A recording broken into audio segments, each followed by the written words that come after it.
Hey everyone!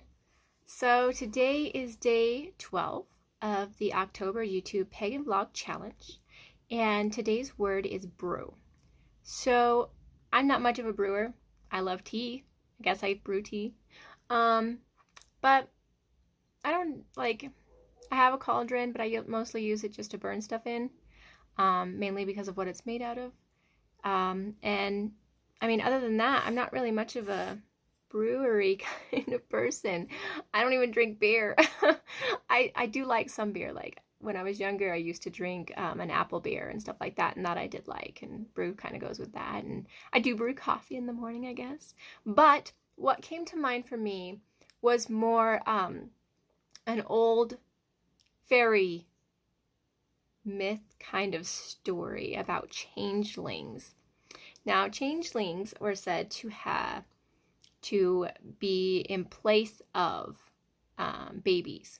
The fairies would take the baby and leave a changeling in their place.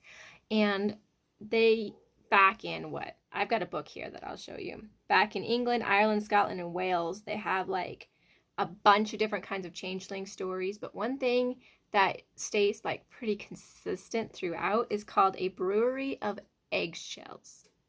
Now, I found this very entertaining and very interesting. These short stories in here are pretty short.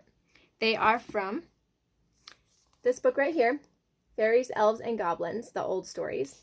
And I really like this book. Like, my grandmother got it for me, and I love the stuff that's in this book. It's amazing.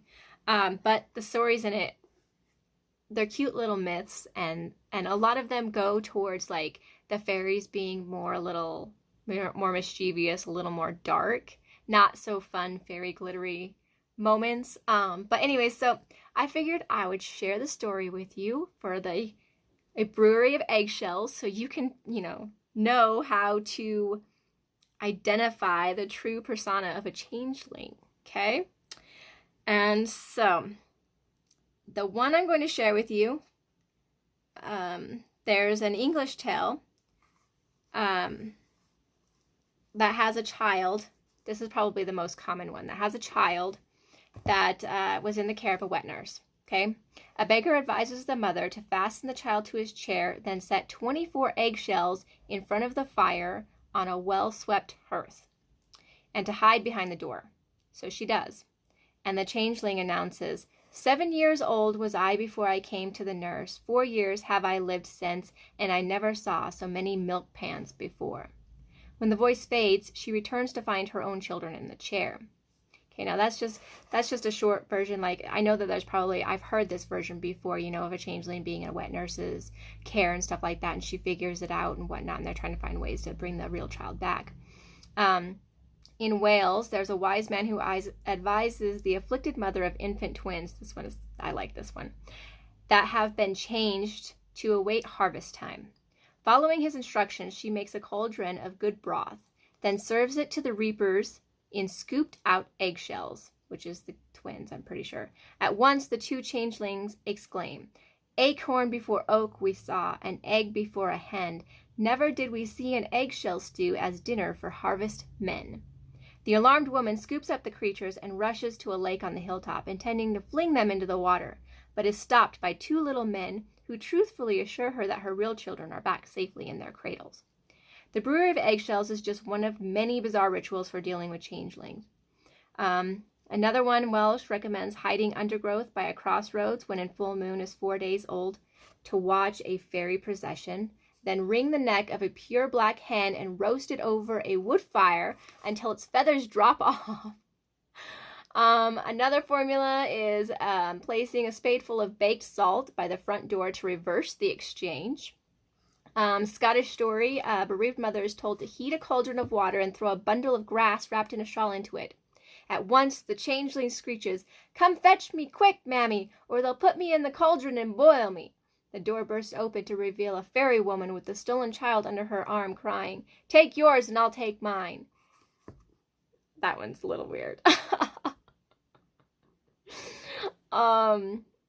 So basically, it's the idea that fairies were not fun-loving creatures. And the fairies weren't always the fly kind of creatures. They were goblins and elves and all sorts. The fae were fae. That's everything was lumped into fairy, especially, you know, Irish, Scottish tales. So I just wanted to share that with you. And then the other thing I'm going to share with you, now that I've told you some little stories, and if you want to check out more stories, really check out the book. It's really entertaining.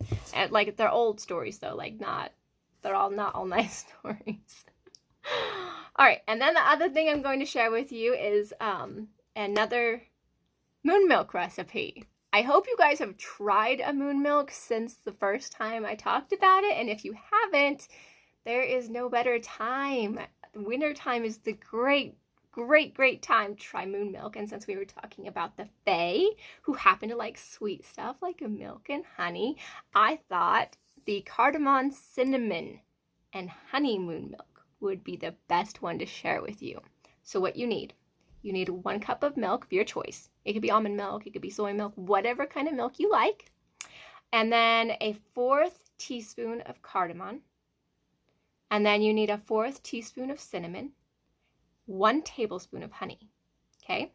Now in your saucepan, because you're going to heat this up, because obviously it's supposed to be cooked, in the saucepan, you're going to put the milk, the cardamom, and the cinnamon on low heat and whisk it just for a few minutes until it's steaming. And then after it starts steaming, you add in the honey and then mix it up a little bit more, and then you can pour it in a cup and enjoy. So let me know how you like it. If you like it, I hope you like it. I'm going to be trying it tonight.